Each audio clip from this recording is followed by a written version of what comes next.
wabarakatuh. Selamat datang di podcast kita yang siap membahas topik terkini. Tentunya tetap santai dan lebih seru. Saya Mutiara dan saya Intan.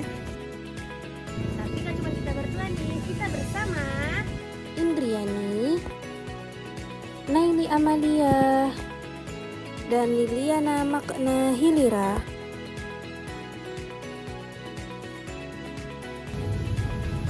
Oke, tema kita kali ini adalah konsep patriarki dalam Islam. Kira-kira itu mitos atau fakta sih? Dari patriarki itu sendiri melahirkan gerakan-gerakan feminisme yang dijalankan oleh aktivis-aktivis perempuan. Wah, berat nggak sih? Banyak banget pro kontranya soal ini. Untuk lebih lanjut, simak video berikutnya. Dadah!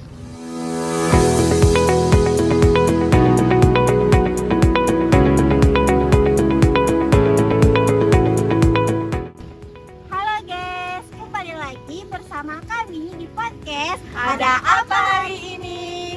Oke, benar nggak sih Islam itu patriarki? Dan perempuan di dalam Islam itu cuma boleh menerima, tidak boleh berkarir, sudah atau tidak?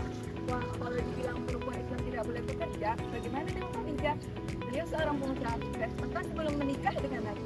Nah, begitu juga dengan Aisyah, salah satu perawi hadis terbanyak, bahkan mengajari para sahabat.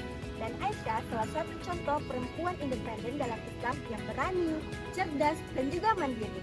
Dan kisahnya Aisyah ini sangat menginspirasi para perempuan loh.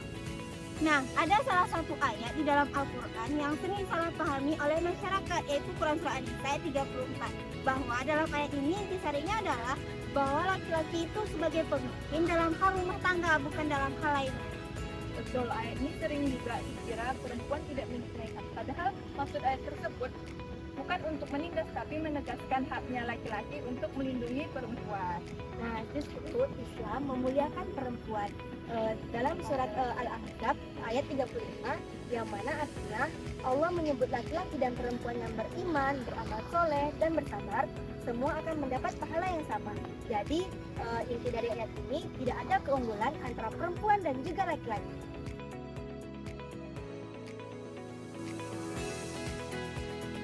Ya, feminisme itu penting. Perempuan sering diperlakukan tidak adil, seperti gaji yang lebih rendah, pekerjaan rumah tangga hanya dipertahankan oleh perempuan. Tapi sekarang perempuan itu sudah mempunyai banyak hak.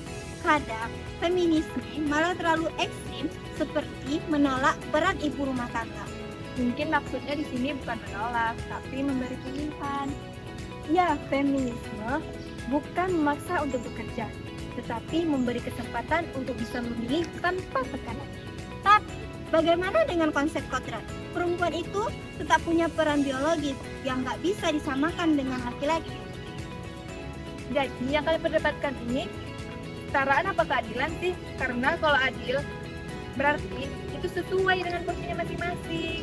Feminisme juga ingin keadilan, bukan hanya persamaan. Yang penting tidak ada diskriminasi. Kalau begitu, aku lebih setuju dengan konsep keadilan gender daripada feminisme yang sering disalahartikan di tengah masyarakat. Nah, intinya sekarang kita saling menghargai.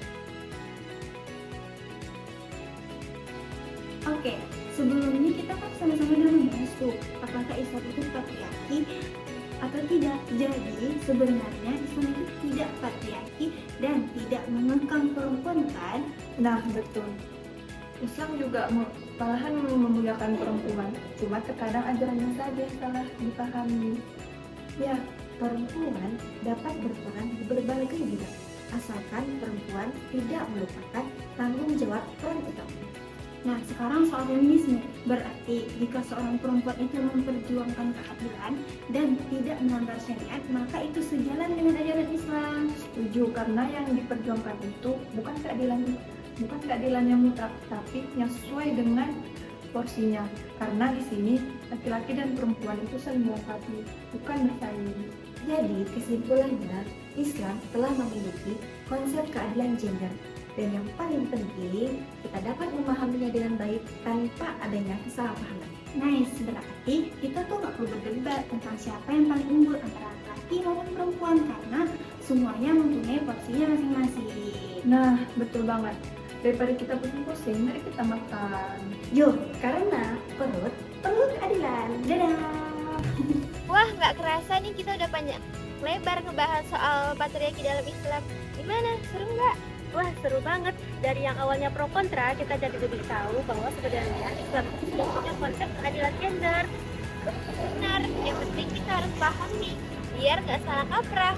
Iya dong, dan pastinya diskusi kayak gini tuh harus terus jalan biar semakin terbuka wawasannya. Oke, saatnya kami pamit. Terima kasih yang udah nonton. Dan semoga obrolan kita bermanfaat dan bisa menjadi refleksi bagi kita semua. Assalamualaikum warahmatullahi wabarakatuh.